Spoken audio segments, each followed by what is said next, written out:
I think our goal should be that we're making our women's soccer to be the most exciting, most competitive, most athletic form of entertainment, so that people can say, God, I have this weekend, I have to go watch this game, rather than, oh, this is a women's game, therefore I'm going to go support women.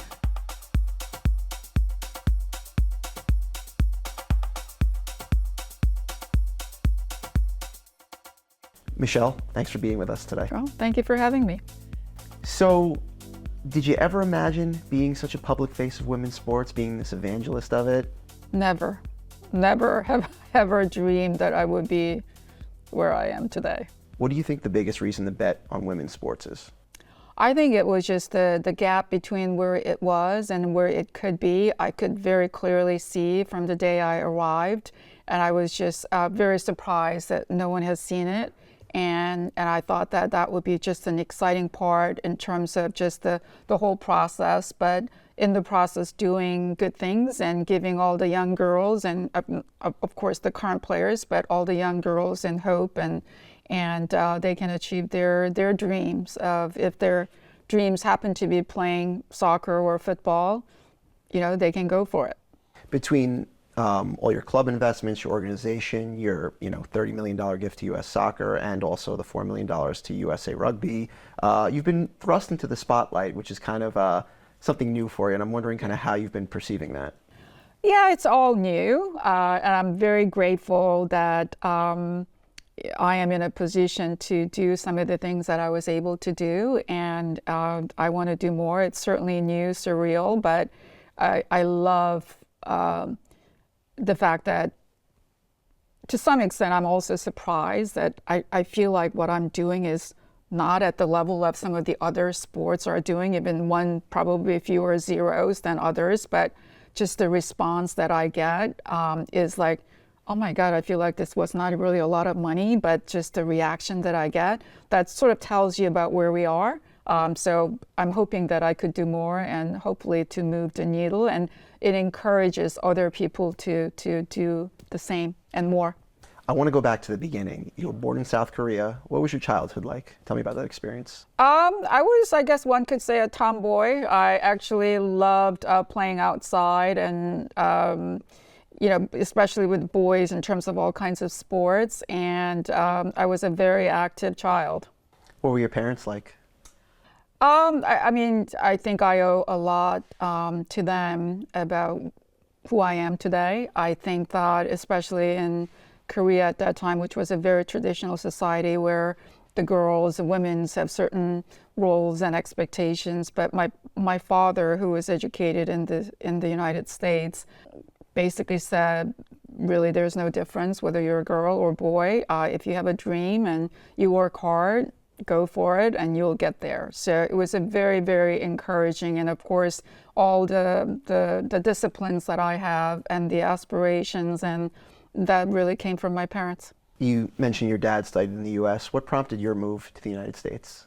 I wanted to, at that time actually, I went to college as the only girl because I wanted to study economics and business administration. And even as a young girl, as a business person, I wanted to take a shot at becoming a CEO of a Fortune 500 company. And at that time, Korea was being industrialized, and a lot of activities, a lot of industrialization, big companies and a lot of activities. But I wanted to go to the source and the big, center of gravity, to really be at the center and learn and grow.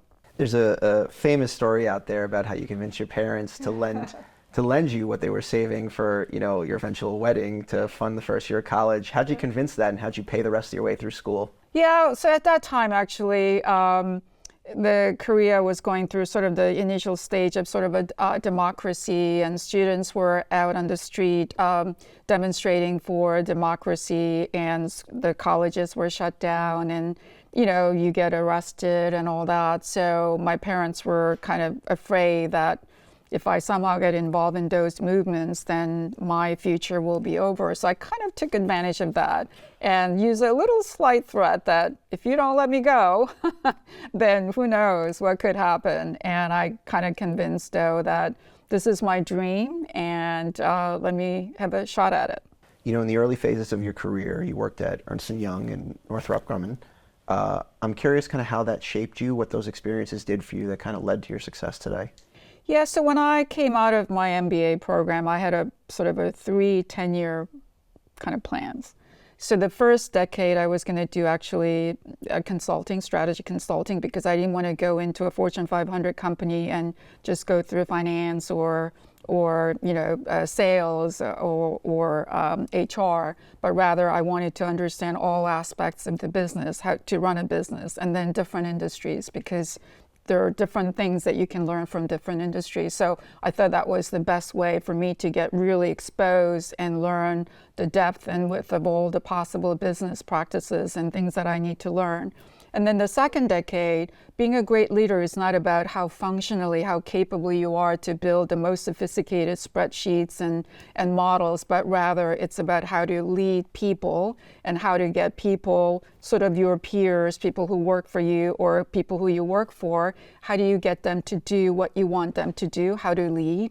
And that, to me, was you have to go back to a large organizations like Fortune 500 companies and accomplish what you need to accomplish, not just by yourself, but leading the people. So I thought I needed to go back to Fortune 500 company, big company environment, to learn organizational skills and leadership skills. And then the third decade was going to be to take a shot at becoming a CEO and becoming actually a leader.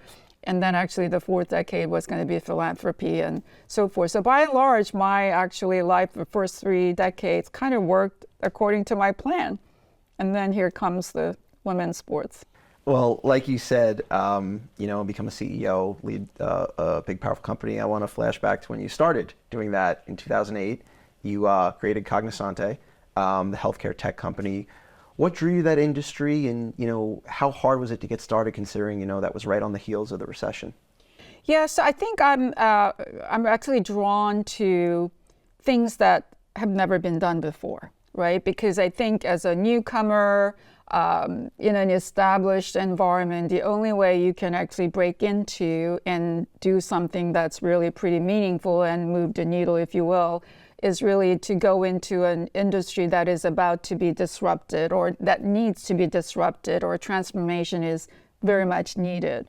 And healthcare was one of those things. And given my background in the IT industry, I thought that IT could be a very much a catalyst to, at that time, a lot of economists use the term bend the curve, and how do you really reduce the 17-18% of GDP to be not only just efficient, but also better care, to provide better care. And I thought that IT could be a significant contributor to that. So the market was about to be disrupted and transformation was happening. So as a newcomer coming in with a lot of unconventional ideas and trying things that never been done before. So in those kind of environments, there are a lot of incremental improvements only go so far, and actually that's unhelpful. Actually, that works counter to the kind of transformation objective. So you really need to come in with a totally different look and totally different way of doing things. And healthcare was one of those things, and it happens to be sort of my experience and expertise could be used to work towards that. So I literally basically started my company above my garage. Wow. What would you say your biggest win in healthcare during the time running the company was? I don't know whether it's the biggest win, but I think that because of just what I said in terms of trying to do something different, and in 2004, at that time, President Bush actually declared that every American who wants to have an electronic medical record will have one by 2014, and started investing in healthcare. In terms of IT, it was a massive investment. So a lot of big companies like IBM and all the large IT typical companies came in. But yet they really did not have the necessary tools, or they're really kind of stuck with the vested interest in keeping the status quo and the legacy systems, as opposed to newcomers coming in and say, that's really not how you should do it. There are different ways of doing it, totally different ways of doing, sort of like not unlike what Uber has come in and really totally revolutionized personal transportation. And they did not go and say, well, I'm going to make a faster car or paint the card, different colors, but they brought different components from different industries and came up with a totally different solution. And I think that when I was trying to do that, so actually almost right off the bat, I actually competed against these big guys, IBM, Accenture, and at that time SAIC, all those companies, and I won quite a few contracts in hundreds of millions of dollars. So that was sort of like, my approach was right, and even as a newcomer, we could beat big guys. The other side of that coin is obviously kind of failures, whiffs. Did you have any notable ones that kind of still stick with you? I have a lot of bruises to show you. Of course, I think failure is part of the success, in my opinion. Actually, if you don't fail, I don't think you can be successful, because you're stuck. If you're successful in one thing, you're stuck with that, what you think was the formula, and even the world around you changes. You're sort of stuck with, well, was my success formula. Why should I change? It's all the rest of the things that need to change. So I think failure is a critical component of it. And I think there are a lot of failures, just like a typical startups, in terms of hiring really good people. It's not necessarily because I don't know how to, judge people, but rather, the opportunities for those really good talent, they have more opportunities than what I could offer. So there's that.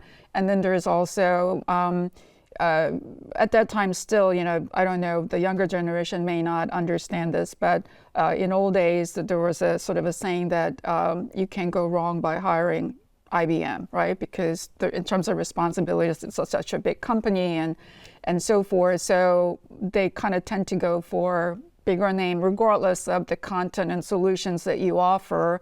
It's a less risky option, which is totally understandable. So as a result of that, I lost some big contracts as well. What made it the right time to sell? Obviously you sold the company last year, moved on. What was the thought behind that? Yes, throughout my business career and consulting days, and then observations of my peers and colleagues, even when I started, I knew that 10 years was going to be the maximum for me to lead this organization, in part because as the company grows, different skill sets are required, different leadership, different perspectives are required. So, typically the leaders who would take a company from 0 to 100 million are not usually the same leaders who can take the company from 100 million to 10 billion. And it's a different perspective, different set of actually executives as well. So I thought that as somebody who started a company with a certain vision, I can take it to a certain level. But after that, beyond that, it's going to require different capabilities and different perspectives. So I've seen so many actually founders who just stayed way too long, and the companies had incredible opportunities, but they couldn't quite realize. So I knew that 10 years plus minus, give and take, was going to be really my time. And then either I'm going to sell or I'm going to hand over to professional management team. So, it took a little longer than 10 years, but it was the right time. You mentioned, you weren't a soccer person, weren't a soccer fan, didn't have any designs on being in the sports world, but then you joined the Washington Spirit as a minority owner. How'd you get involved there? What brought you into that? Yeah, so I think that the critical event was the U.S. women's national team winning the World Cup in 2019 in France. And they actually came to Washington, and there was a sort of a reception in the Capitol Hill to celebrate the win and so forth. And I was invited, and I had really no idea. Of course, the Olympic, that's great. I did not even know there was a professional league, nor did I know that there was actually a professional team based in DC. So at that time, I was exposed to, and owners of the Spirit convinced me that more female leaders and people with resources should come in and be role models and help women. So I got to meet some players. I got to learn about it, and I said, of course, I will join. And that was really, even still then, I thought I was just joining to be a mentor and to lend my help where they're necessary, not really dreaming that one day I was going to run the club, let alone multi-club. You eventually, become majority owner by the team at a astounding $35 million valuation. The team was going through some tough times with the scandal and stuff. I'm wondering if you could talk me through kind of that transition and what it was like taking over the club and negotiating that. Yes, I think it was probably the toughest on players, but also the staff who were there to support. And I think that, that kind of motivated me a little more to make sure that things are going to be resolved. And it took some time and took a lot of toll on everyone. But I'm glad that we got there. Everyone, this was not just one individual. There are a lot of people who worked towards that, including investors, including a lot of fans and supporters. So it took a village to make this happen. In doing so, you became the first woman of color to be a majority owner in the National Women's Soccer League. And, as a league that prides itself on its inclusivity and diversity, I'm wondering what that means to you, what that means to your club, what that means to the league. Yeah, I mean, I think it was important. I guess symbolically, I guess that was important. But to me, I think our goal should be that we're making our women's soccer to be the most exciting, most competitive, most athletic form of entertainment, so that people can say, God, I have this weekend, I have to go watch this game, rather than, oh, this is a women's game, therefore I'm going to go support women. Very important, right? That's an important component, but our objective is to make this game and our sport to be the most exciting, comparable to almost like watching, better than NFL Super Bowl or the Premier League game. So I want this game to be the most exciting thing, and I want them to come for that reason, not necessarily because it's a women's game. You've added 2 other clubs, assembled this multi-club system. What does that do for you? What does taking these 3 clubs and building this organization create as a whole? Yes, I think I can think about 2 words to describe why that was necessary, and that's scale and that's acceleration. So, all the men's sports leagues, if you look at NFL, NBA, they have very big media contracts. And their revenue is pretty significant, so they have enough money to invest in critical things like foundational blocks like training center, training methodology, and all those type of things. But as an emerging and nascent, the league and the nascent stage, we don't have enough money, but we have to invest in, for example, training females as female, and then the training center, building the state-of-the-art training center. But to do that for one team, it is really a significant stretch. And you just can't do that. You sub-optimize. It's a vicious cycle, right? So if you don't have enough revenue, you can't invest. Therefore, you can never get out of sort of where we were before. So you have to kind of invest. And, if you have multi-teams, you can pool the resources and invest at scale so that they are really at scale and at the level that they need to be. Sort of they're coming out of our efforts to build a training methodology, building global scouting capabilities, style of play, developing coaches, those type of things we're investing at scale. The other thing is in acceleration. So I don't want, because I think soccer is the biggest sport globally, and there are so many young girls all around the world who want to be, the next Alex Morgan and, Trinity Rodman, those type of aspirations and dreams. But I want all those young girls, wherever they are, feel like this is not something that you watch on TV that available only in America or France or England, but rather it's in their backyards, because when I buy a team in those countries and regions, they're going to get exactly the same thing that my teams in America and France and England are going to have. So they know that all the things, or foundational blocks are there, infrastructure is there, and all they have to do is put 100% of what they have, and it's going to be up to them to achieve their dreams, not because of lack of opportunities or lack of infrastructure. So it's accelerating that movement. But it's not just clubs either. There are other pieces to your organization as well. I'm curious kind of how does that work and what's the ultimate goal here and how you can execute that? Yeah, so if you go back to our original dream, which is really making women's soccer the most exciting, the best, the highest form of athleticism and excitement, you need a lot of different things, not only training methodologies, but a lot of things in the ecosystem need to advance. And that's not even the companies, but the referees, the coaches, and as little as the boots, the cleats. Right now, a lot of boots are still made for men and making it a little smaller to fit women's feet and so forth, but they're fundamentally different, right? The weight distribution, the arches and all that. So we have to make boots and all the gears that are designed for women's body. So now there are some company startups that are doing exactly that. So I wanted to invest and I wanted to get them move along.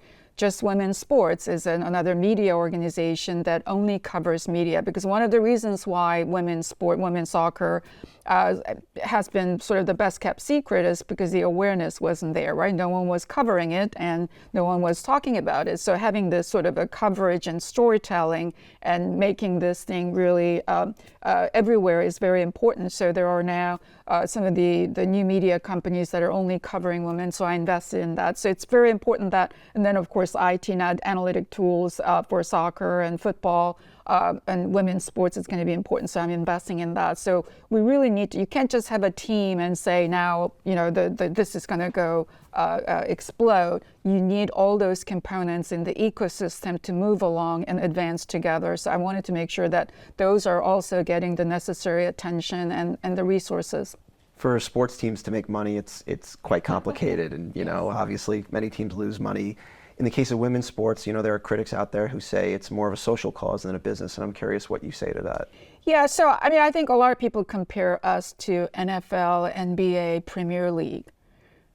But give me a break, right? How long have they been around? I mean, NFL started, 1930s or something, but let's say even modern NFL started in the 60s and 70s. NBA, Magic Johnson is our investor. When Magic Johnson got drafted to the Lakers, the final NBA final was on tape delay. It was not live broadcast. It was like 79, 1980. So they had 3-4 decades to be where they are. So if you look at the growth stage of all these sports, I don't think we're that far behind. In fact, one could argue we are ahead of those sports relative to where they were in year 2, year 3, year 4. So we're not going to take 3 decades, I can tell you that, to be where the current football leagues, other sports leagues are. But I think we have to be a little patient. And yes, it's aspirational when you talk about NFL, NBA, but let's be realistic. They've been around for 3-4 decades. The Premier League started in the early 90s. So